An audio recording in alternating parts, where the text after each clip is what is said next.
नमस्कार, हिमाचल अभी का रेडियो बुलेटिन सुन रहे हैं आप और मैं हूं आपके साथ अवंतिका खत्री। बात करेंगे प्रदेश की बड़ी खबरों पर, लेकिन सबसे पहले नजर डालेंगे सुर्खियों पर। हिमाचल में महिलाओं को बस किराए में 50% की छूट, ग्रामीण क्षेत्रों में निःशुल्क जलापूर्ति। सरकार ने एसएमसी शिक्षकों, अंशकालिक कर्मचारियों, लंबरदारों, कुक और सहायिकाओं का बढ़ाया वेतन। हिमाचल प्रदेश कैबिनेट ने स्वास्थ्य और शिक्षा विभाग में पद भरने की दी मंजूरी। प्री प्राइमरी के विद्यार्थियों को मिलेगी स्कूल वर्दी। नेता प्रतिपक्ष ने आड़े हाथों ली प्रदेश सरकार की महाक्विज प्रतियोगिता पर खड़े किए सवाल। युवा कांग्रेस ने फूका सीएम का पुतला। पुलिस और कांग्रेस कार्यकर्ताओं में झड़प, डीजीपी को हटाने की रखी मांग। जयराम सरकार के खिलाफ चार्जशीट लाएगी कांग्रेस। चार्जशीट कमेटी को सरकार के खिलाफ सबूत जुटाने के निर्देश। बीजेपी के राष्ट्रीय अध्यक्ष जेपी नड्डा पहुंचे बिलासपुर, घरेलू कार्यक्रम में की शिरकत। अब खबरें विस्तार से। आपके स्वास्थ्य का प्रहरी, श्री बालाजी हॉस्पिटल, कांगड़ा, हिमाचल। हिमाचल प्रदेश कैबिनेट की बैठक गुरुवार को सीएम जयराम ठाकुर की अध्यक्षता में शिमला में आयोजित की गई। बैठक में रोजगार, कर्मचारियों और जन कल्याण से जुड़े कई बड़े फैसले लिए गए। कैबिनेट ने राज्य में चलने वाली हिमाचल पथ परिवहन निगम की साधारण बसों में महिला यात्रियों को किराए में 50% की रियायत देने का फैसला किया है। एचआरटीसी के पक्ष में 160 करोड़ रुपए के टर्म लोन लेने के लिए सरकारी गारंटी प्रदान करने को अपनी स्वीकृति प्रदान की है। इससे 360 नई बसें खरीदी जाएंगी। इससे लोगों को बेहतर परिवहन सेवाएं उपलब्ध करवाने में भी मदद मिलेगी। कैबिनेट ने 1 मई 2022 से प्रदेश के ग्रामीण क्षेत्रों के लोगों को निःशुल्क घरेलू जलापूर्ति सुविधा उपलब्ध करवाने का भी फैसला लिया है। मुख्यमंत्री गृहिणी सुविधा योजना के लाभार्थियों को एलपीजी कनेक्शन के समय दिए जाने वाले रिफिल के अतिरिक्त 2 निःशुल्क सिलेंडर उपलब्ध करवाने को भी स्वीकृति आज कैबिनेट में दी गई।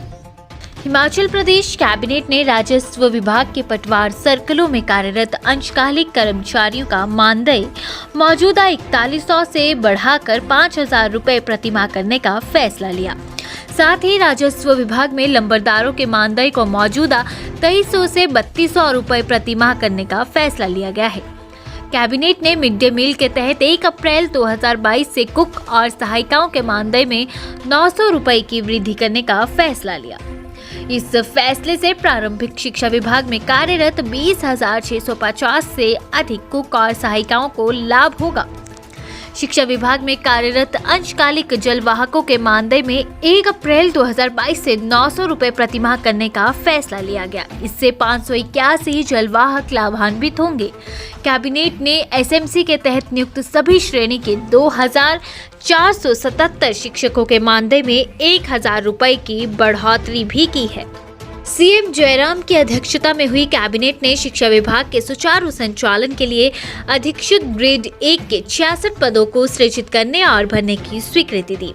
कैबिनेट ने मरीजों की सुविधा के लिए स्वास्थ्य एवं परिवार कल्याण विभाग में ऑपरेशन थिएटर सहायक के 177 पदों को भरने का फैसला लिया। इसी तरह पशुपालन विभाग में पशु चिकित्सा अधिकारियों के 100 पदों को अनुबंध आधार पर सीधी भर्ती या बैच वाइज भर्ती करने का फैसला लिया गया है। राष्ट्रीय स्वास्थ्य मिशन के अंतर्गत विभिन्न श्रेणियों के 130 पदों को अनुबंध या आउटसोर्स आधार पर भरने को स्वीकृति दी गई। कैबिनेट ने अटल स्कूल वर्दी योजना के तहत सरकारी स्कूलों में प्री प्राइमरी के विद्यार्थियों को स्कूल वर्दी के 2 सेट प्रदान करने की भी मंजूरी दी है। इसके लिए प्रतिवर्ष 200 रुपए सिलाई की राशि भी दी जाएगी। शेष खबरें ब्रेक के बाद।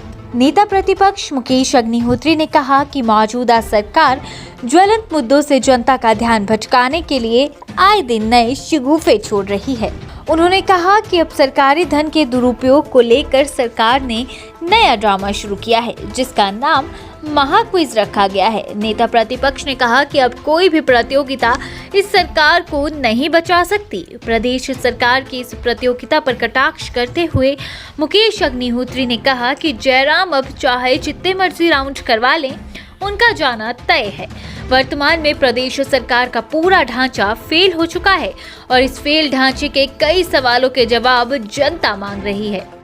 हिमाचल प्रदेश में युवा कांग्रेस पेपर लीक मामले को लेकर उग्र हो गई है। शिमला के डीसी और एसपी कार्यालय के बाहर गुरुवार को युवा कांग्रेस कार्यकर्ताओं ने मुख्यमंत्री और बीजेपी सरकार का पुतला फूंका।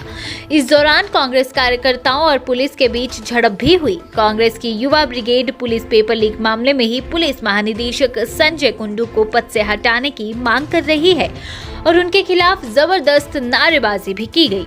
इसी मांग को लेकर युवा कांग्रेस शिमला के साथ साथ अन्य सभी जिलों में भी क्रमिक अनशन किया जा रहा है।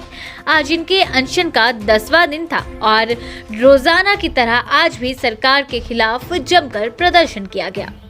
कांग्रेस पार्टी राज्य की सत्तारूढ़ बीजेपी सरकार के खिलाफ जल्द ही चार्जशीट लाएगी।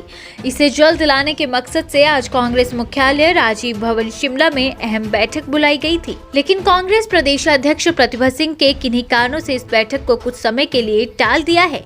चार्जशीट कमेटी के सभी पदाधिकारियों को निर्देश दिए गए हैं कि सत्तारूढ़ बीजेपी के खिलाफ जल्द अलग अलग विभागों में हुई धांधलियों के सबूत इकट्ठे किए जाएं।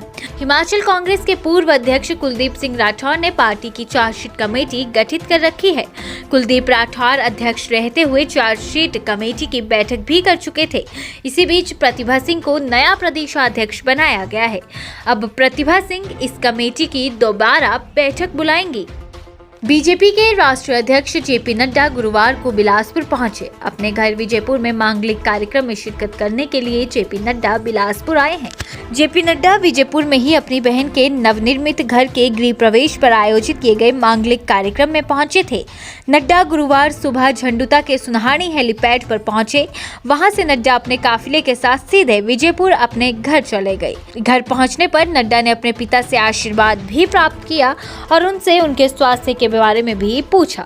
कुछ घंटे तक कार्यक्रम में शिरकत करने के बाद जेपी नड्डा वापस दिल्ली के लिए रवाना हो गए हैं। रेडियो बुलेटिन में फिलहाल के लिए बस इतना ही। नमस्कार।